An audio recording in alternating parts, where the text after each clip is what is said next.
안녕하십니까. 2단계입니다. 첫 시간 사업자 시장 질문의 기술로 가볍게 쉽게 접근해서 친근감 있게 공감하고 기본적인 정보를 파악해서 뭘로 제안할지 고액을 이끄는 기본에 대해서 좀 배워보셨습니다. 2단계는 한눈에 확 들어오는 마중물 메뉴판 화법을 가지고 할 겁니다. 하기 전에 잠깐 우리 머리 좀 풀어볼까요? 자, 성질나지만 재미난 최신 넌센스 한번 내보겠습니다. 탤런트 나문희가 엘리베이터 못타는 이유가 뭘까요? 모르신다고요? 이제부터 엘리베이터 탈 때마다 웃길 겁니다. 엘리베이터 타면 방송이 이렇게 나와서 그렇습니다. 문이 닫힙니다. 이런데 어떻게 타겠습니까? 살짝 정신줄 놓고 봐주시기 바랍니다. 제 강의는 재밌어야 되니까요. 자, 요번에 소금의 유통기한이 며칠일까요? 네, 그렇습니다. 자료에 써 있습니다. 1000일이라고, 1000일염. 세 번째, 다이어트를 여름에 실패하는 이유가 뭘까요? 모르신다고요? 올 여름처럼 비 많이 와서 그렇습니다. 웃기시죠? 저녁 때 샤워할 때 웃기실 수도 있어요. 뒤늦으신 분들은. 자, 저희 아들이 저한테 낸 넌센스입니다. 유럽 여행을 가서 베를린에서는 누가 주는 걸 먹으면 절대 안 되는 이유가 뭘까요? 네, 정답은 독일 수도 있기 때문입니다. 네, 웃기시죠? 네, 재밌게 한번 해보려고 하는데 저는 화법을 많이 재밌게 만드는 그런 거에 대해서 좀 남다른 좀 달란트를 갖고 있는 것 같습니다. 그래서 그것을 전파를 하는데 아주 보람있고 재미도 있습니다. 제가 사업자 시장을 분류하기 전에 여러분들한테 화법을 조금 얘기하고 넘어가 볼게요. 보통 사업자 시장은 법인, 개인, 또 개인 중에 자영업자 중에는 뭐 면세, 간이 이렇게 돼 있는데 이것을 먼저 알아야 사업자 시장을 가서 쉽게 이해하고 접근하기 아주 좋습니다. 내가 사업할 수 있다면 이 정도 알면 좋지 않을까요? 그런데 어떤 화법을 쓸지에 대해서 첫 번째 지금 메뉴판 화법을 들고 나왔는데요. 화법이라는 게 참 재밌고 다양한 것 같아요. 예를 들면 아이스크림 화법 같은 거 어때요? 차지만 달다.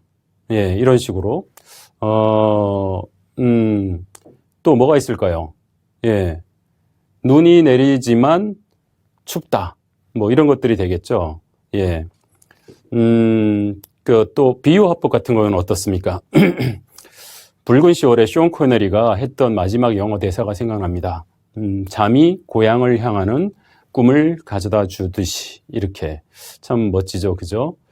참여 화법 같은 것도 괜찮을 것 같아요. 참여 화법이라는 것은 너도 여기 들어와서 같이 한다고 생각을 해봐. 그러면 공감이 확 되지 않을까요? 예를 들면 그거예요. 내 머릿속에 지우개에 정우성이 여주인공한테 이렇게 얘기했었죠. 소주잔을 따라 놓고 이거 마시면 이제부터 나랑 사귀는 거다. 그러니까 여주인공이 배시시 웃었던 기억이 납니다. 뭐냐 하면 너 나랑 사귀어야 돼. 이거보다는 요 사귀는 거에 너가 스스로 동참하는 거야 라는 느낌을 주는 것이죠. 그래서 제가 이번 시간에는 여러분들이 사업을 한다 생각을 한다면 당신이 사업자를 어떻게 내실 건가 그렇게 생각을 하고 접근을 한다면 사업자 이야기가 훨씬 쉬워질 겁니다. 첫 번째, 그래서 사업자를 한번 가르쳐 보겠습니다. 사업자를 저도 퇴직하고 처음으로 내로 가봤어요. 가봤더니 세무서 여직원이 저한테 이렇게 질문을 하더라고요. 사업자라는 게 저렇게 구성이 되어 있는데 저더러 무슨 사업자를 낼 거냐고. 당연히 개인 사업자죠. 그랬더니 예, 면세 사업자를 내드릴까요? 일반 사업자를 내드릴까요? 하고 질문하더라고요. 무슨 차이예요? 했더니 보통 자영업자가 처음에 사업자를 낼 때 면세 사업자를 냅니다. 면세라는 것은 부가세를 면제한다는 얘기죠. 또 다른 말로는 간이세금 대상자라고도 얘기를 합니다. 세금이라는 것이 보통 2개 정도를 내게 됩니다. 사업을 하시면 부가세랑 그 다음에 종합소득세 2개를 내게 되죠. 그런데 걸음마하고 있는 자영업자들, 개인사업자들 처음에 시작했을 때 이 사람들은 10%라는 부가세, 거래세죠. 그걸 처음부터 뗀다는 게 좀 혹독한 것이죠. 그러니까 처음엔 좀 봐줄게. 첫 해는 매출액이 얼마인지도 모르니까. 그래서 내년도 매출액을 봐서 부가세를 내든가 이렇게 결정을 하게 하는 게 간이세금 또는 면세사업자라는 표현을 씁니다. 동네 조그만한 분식집 뭐 그런 사이즈를 예상하면 되시겠죠. 보통 과표 연간 4,800 이하자들이 들어간다고 보면 되는데요. 올해 매출액이 한 7,500 정도 넘어가면 내년부터 일반과세해서 부가세를 낸다고 보시면 되겠죠. 자, 그래서 개인사업자는 일반과 그 위에 연간 매출액이 3억 정도 지금 평균 수준이 들어가는 게 기장이 되는 것이고, 그 다음에 업종에 따라 틀리지만 5억 또는 10억 이렇게 넘어간다면 성실신고 대상자가 되는 겁니다. 개인 사업자가 성장할수록 매출이 늘어나는데 어느 세금 테이블에 들어가 있을지가 저렇게 정해지는 것이죠. 그래서 보통 세금을 좀 많이 내는 데 들어갔다 하면 기장사업자 또는 성실사업자에 들어갔다 하시는 분들을 만나면 아이고 세금 때문에 고생이 많으시겠어요. 그러면 공감하기가 아주 좋습니다. 저는 재밌게 이렇게 얘기합니다. 기장사업자에 들어가셨으면 부산 옆에 기장군에서 발행하는 장부를 이제부터 쓰셔야 돼요. 그래서 복식 부기장부예요 라고 표현을 합니다. 그러면 많이들 웃고 하시죠. 기장을 하시기 시작한다는 거는 이제 제대로 좀 세금 신고를 해보자. 나라에서 그렇게 요구하는 사항이 된다고 보시면 됩니다. 그렇게 해서 법인으로 이제 전환하는 이유는 뭐냐 하면 성실신고 대상이 되면 세금을 많이 낼 수 있습니다. 그리고 성실히 신고해야 되니까 일반이나 기장 때보다 이렇게 융통성을 발휘하기 힘들겠죠. 세무조사도 잘 받겠죠. 그러니까 내가 번 것에 최대 40%대 지금 지방세 포함하면 올해 버전 44% 종합소득세를 만약에 내는 성실신고 대상자에 들어가 계시다면 그러면은 세금 때문에 스트레스 많지 않겠어요. 또 법인으로 바뀌는 이유는 혼자서 하는데 버거워요. 또 자본이 필요해요. 그러면 투자자들이 들어올 수도 있겠고 확장을 하기 위해서 법인을 설립할 수도 있지 않습니까? 그렇게 해서 세금 문제나 확장 때문에 법인이 되는 것이죠. 법인이 되면 일단 20%대로 세금이 절반 정도 떨어지는 효과가 있으니까 법인 사업자가 되기도 하는데 법인은 뭐 5인 이하 사업장도 있고 5인 이상도 있으니까 법인이 됐다고 하면 저런 것들을 질문하면 좋겠죠. 또는 혼합법인도 있겠죠. 개인과 법인, 부부가 저렇게 되어 있는 경우도 간혹 있습니다. 또는 요즘은 1인 법인도 있습니다. 그리고 주주법인 해가지고 가족이 주주일 수도 있고 다른 사람일 수도 있겠죠. 저런 법인이 있는데 이 사업자를 저는 좀 더 여러분들이 가슴이 와닿게 하려고 한번 이렇게 만들어 봤어요. 어떻게 했냐 하면 면세 사업자는 유치원 수준이다. 유치원 수준이면 집에서 그냥 사고뭉치이던 아이가 유치원을 간 거잖아요. 그러면 부모님이 뭘 바라시겠어요? 너에게 뭘 바라겠니? 그저 씩씩하게만 자라다오. 이 정도가 면세 사업자, 간이 자영업자 수준이라고 보시면 될 것 같아요. 이해가 쉬우시죠? 자, 이제 부가세를 내는 일반 과세 대상자라면 초등학생 수준으로 보시면 좋을 것 같습니다. 초등학생은 약간 압박이 따릅니다. 엄마가 학교 갔다 오면 이렇게 얘기합니다. 네 방 좀 치우자. 응? 안 치우면 용돈 10%대. 이렇게 부가세 10%를 가지고 얘기를 하십니다. 자, 이제 중학생 정도가 되면 머리 좀 굵었고 그 다음에 책임도 늘어나기 시작하겠죠. 그러면 어머니가 이렇게 얘기하겠죠. 중학생도 됐고 하니 이제 일기 좀 쓰자. 응? 그래서 장부에 기장하자는 얘기를 시작을 합니다. 고등학생이 되면 성실신고 대상이라고 볼 수가 있습니다. 이렇게 얘기하면 어떨까요? 성실히 지금 시기부터 성실히 공부 안 하면 알지 인생 꼬여 하는 것이 성실신고 대상이 고등학교 수준으로 보시면 재밌을 것 같습니다. 그러면 법인은 뭘까요? 그렇죠. 대학생이죠. 대학생 되면 이제 그전과 같은 과한 세금을 매기진 않는 대신 책임이 따르겠죠. 이젠 널 믿으마. 그 대신 법대로 하렴. 이렇게 되는 것이죠. 자, 사업자를 이렇게 학교랑 비교해서 보니까 재밌지 않습니까? 뭐든지 좀 연계하면은 쉬워지죠. 그래서 제가 지금 비유화법을 통해 가지고 사업자를 이해시켜 봤습니다. 계속 재밌게 한번 달려보겠습니다. 어떻게 하면은 재밌게 고객 위주로 볼까? 제가 지방에 가서 강의를 하던 도중에 진주인가 김해인가 갔을 때 맛집을 쳤더니 짬뽕상회가 나오더라고요. 그래서 짬뽕상회라는 데를 한번 찾아가 봤습니다. 여기는 뭘 잘할까? 와, 사람이 많아요. 잘 되는 데는 이유가 있는 것이죠.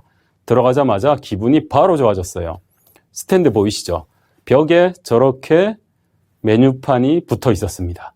대부분 뭐 짬뽕 얼마, 짜장 얼마 적혀 있잖아요. 그런데 저렇게 가운데다가 뭐 먹을까? 고객 입장에서 뭐 먹을까 하는 마음을 가운데 놓고 저렇게 글씨도 있고 그림도 있게 만들었어요. 한눈에 확 들어오죠.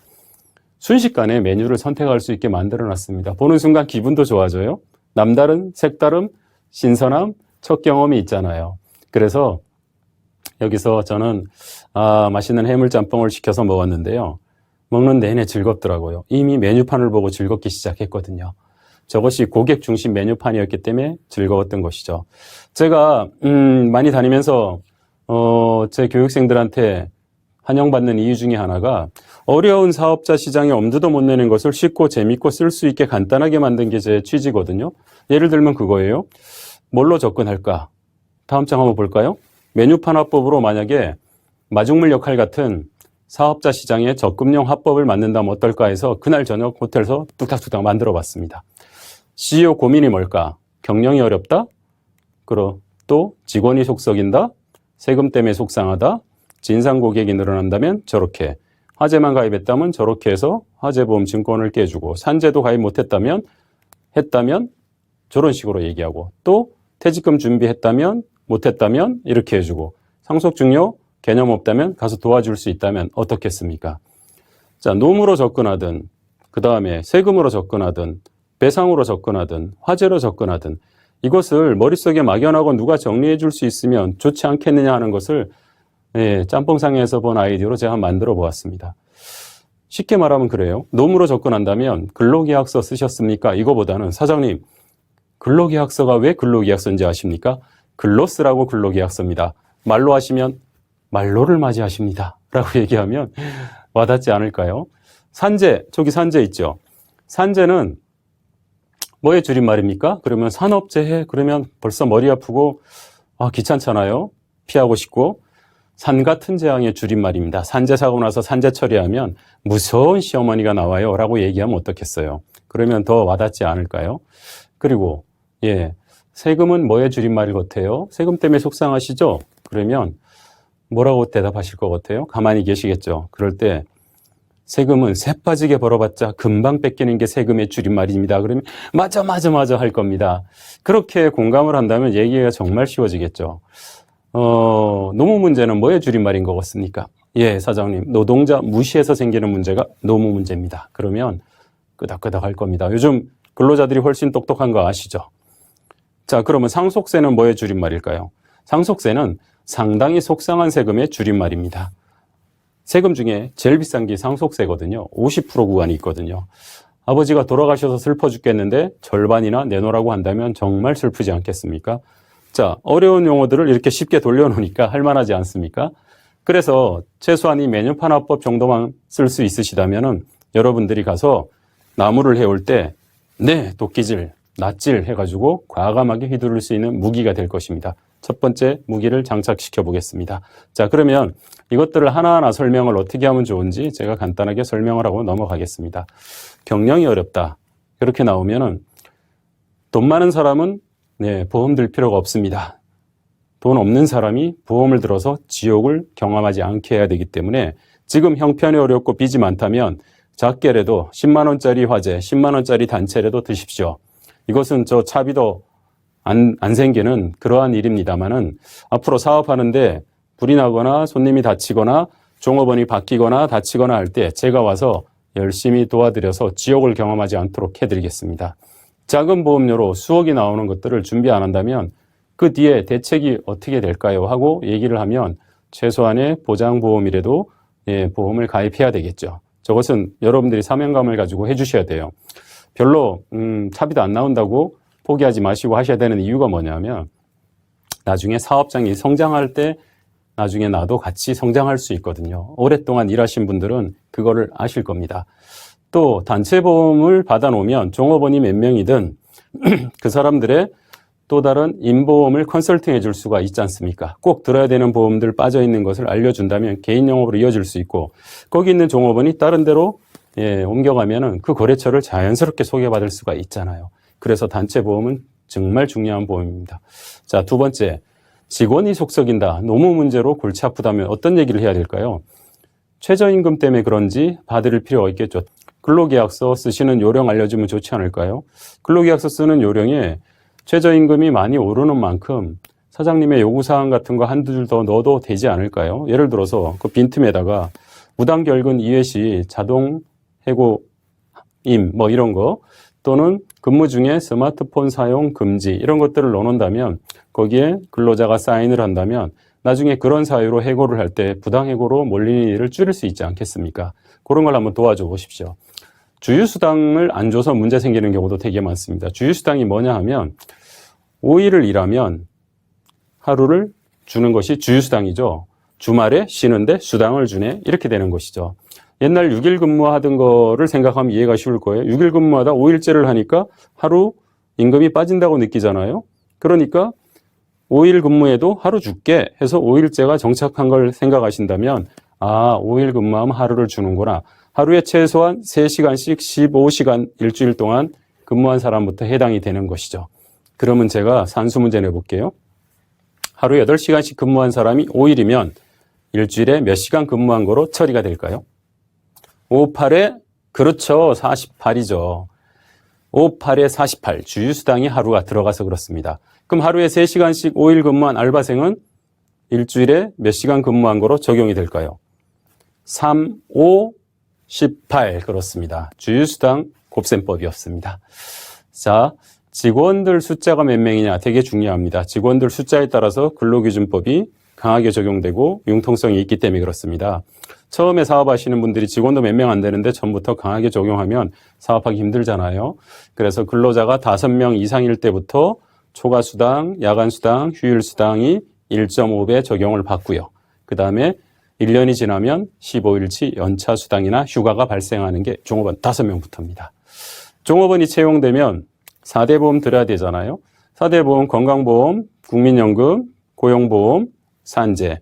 이것은 월급에 대략 한 20% 안팎이 됩니다. 그래서 그것을 들어야 되는지 말아야 되는지 고민들을 많이 합니다.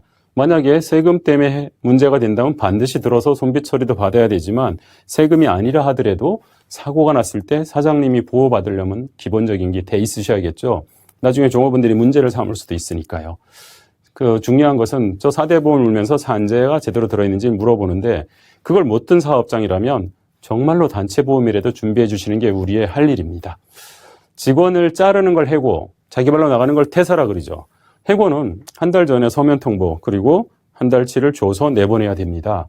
저런 것들이 법에 그렇게 되어 있으니까 그걸 어기시면 나중에 너무 문제가 생기겠죠. 자기 발로 나가는 친구는 한 달치 줄 필요는 없습니다. 그 대신 나중에 문제를 삼지 않기 위해서 사직서를 반드시 받아 놓으셔야 됩니다. 근로계약서나 사직서는 3년 보관하시는 거 잊지 마세요. 한 달 총 월급이 얼마예요? 1,000만 원이요. 그러면 퇴직금 빚이 1년에 1,000만 원씩 쌓인다고 보시면 됩니다. 5년 됐어요. 그럼 5천만 원인 것이죠. 그래서 퇴직금 준비는 어떻게 하는지 이런 것들로 인해서 노무 문제를 겪지 않을지를 질문을 한다면 아마 전문가 소리를 듣기 시작할걸요. 세금 때문에 속상하다. 그러면 개인이에요? 법인이에요? 세금 때문에 속상하다. 그러면 개인에서도 기장이나 성실에 들어가 있을 겁니다. 법인이다 그러면 법인도 매출이 제법 되실 겁니다. 그렇다면 이런 고객을 만나면 보장 플러스 세금 환급 초고액을 제한하셔야겠죠. 법인이라 그러면 정관에 임원이나 주주이신 분들 보상 규정이 제대로 되어 있는지 돼 있다 하면 잘하셨다고 칭찬하고 안 돼 있으면 도와주시고 그것을 그런데 회사 돈으로 한다면 회사가 위험해질 수도 있지 않습니까? 그렇다면 그것을 보험으로 준비를 시키신다면 고보장 4명의 주주이면서 임원이신 분이 있다면 4건의 시어 플랜이 나오겠죠. 이제 그러한 것들이 저런 세금으로 인해서 연결되는 화법이 되겠습니다. 자, 진상 고객이 늘어난다면 어떨까요? 다치는 사람, 식중독, 불경기일수록 아마 이런 진상 고객은 더 늘어날걸요. 옛날 그 시인의 시 중에 이런 말 있지 않습니까? 네가 나를 불러주었을 때 난 너에게 달려가 꽃이 되었다. 꽃이라는 시잖아요. 지금 세상은 어때요? 네가 나를 째려봐서 나는 너를 경찰서에 신고했다. 뭐 이런 세상이지 않습니까? 그래서 화재보다 영업배상 사고는 더 많이 날 수 있으니까 그런 것도 한번 챙겨보시기 바랍니다. 화재만 딸랑 가입했다. 다른 보험은 안 들고 이런 데들이 상당히 많이 있습니다. 그런데 그것이 잘 돼 있다고 착각할 수 있으니까 줘보세요 해가지고 화재가 정말 잘 돼 있는지 폭발 점검 하나만 가지고도 화재 보험을 들었다 놨다 할 수 있습니다. 자, 폭발이 저렇게 가스, 군해 폭발, 화재 폭발, 재난 배상 4가지가 있는데요. 가스 폭발은 가스로 인한 폭발이 일어났을 때만 해주는 거고 내 건 안 해주는 거죠. 대인 대물만 해주는 거죠. 군해 폭발이 있어야 내 거 해주는 거죠. 그래서 업종에 따라서 군해 폭발을 넣을지 말을지 잘 결정을 해야겠죠. 보험료가 부담스러울 수 있으니까. 그렇지만 폭발할 가능성이 있는 업종이라면 꼭 넣어줘야 됩니다. 안 그러면 뒤늦게 가서 불을 지를 수도 없는 거지 않습니까? 화재 폭발이라는 담보 하나만 가지고 화재보험은 들었다 놨다 할 수 있습니다. 저것은 법이 바뀌면서 화재보험을 제때 사람들이 많이 이용하는 시설에 들지 않았으면은 과태료도 200 나올 수 있고 또 고객 입장에서 월 보험이 얼마 안 되는데 큰 보장을 놓치고 가는 것이죠.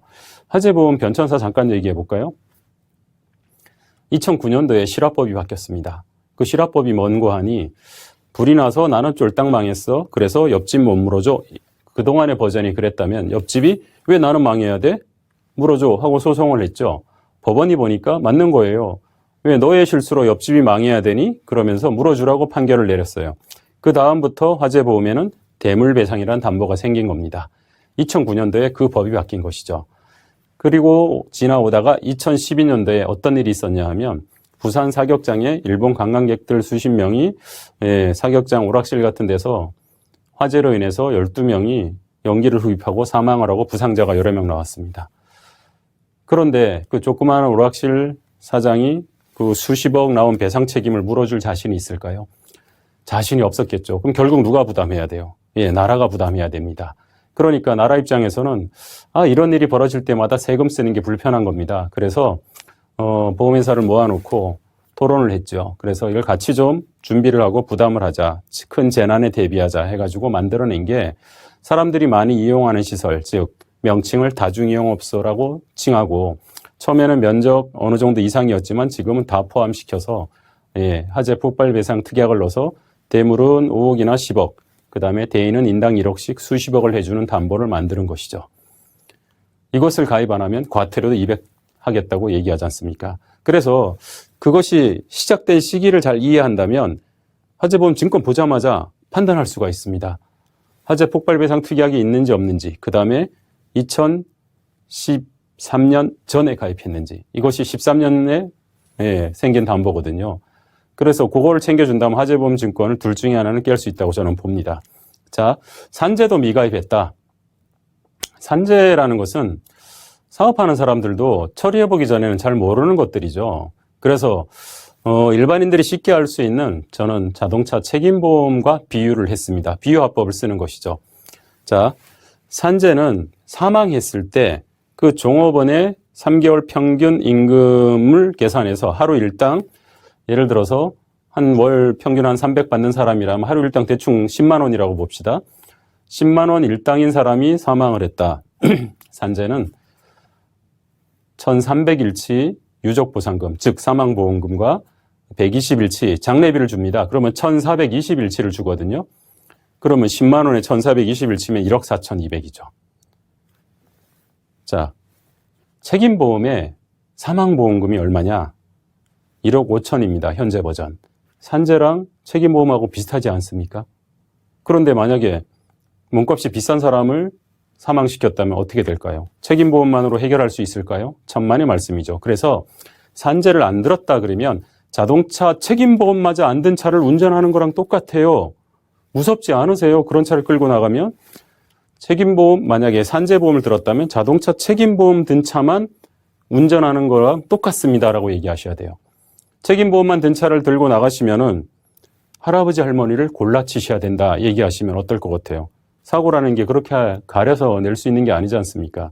그래서 산재를 가입 안 하면 정말 무서운 것이고 산재를 가입했다 하더라도 자동차 책임보험 수준에 불과하다는 얘기를 한다면 고객이 훨씬 와닿으실 겁니다. 그래서 종합보험처럼 무한은 아니지만 단체보험으로 종합보험처럼 2차 안전장치를 갖추셔야 됩니다 라고 얘기하면 그래도 든든하게 사업장을 운영할 수 있겠죠. 자, 퇴직금 어떻게 준비하고 있으세요? 그러면 준비 못했거나 은행에 저축하고 있거나 또는 퇴직연금을 들었다고 얘기합니다. 은행에 저축한 건 급하면 따르게 쓰이는 거지 않습니까? 근데 퇴직연금 들었다는 분들이 간혹 나오세요. 요즘 많이 늘었죠.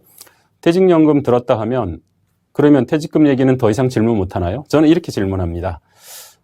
네, 역시 사장님은 앞서가는 분이라 선진국형 제도를 벌써 활용하고 계시군요. 그런데 사장님, 그러면 퇴직금을 몇 프로나 쌓고 계십니까? 하고 질문합니다. 무슨 얘기냐면 퇴직금 빚이 얼만데 그중에 일부를 쌓고 있기 때문인 것이죠. 한꺼번에 퇴직하는 게 아니니까 미리 다 쌓아놓을 필요는 없는 것이죠.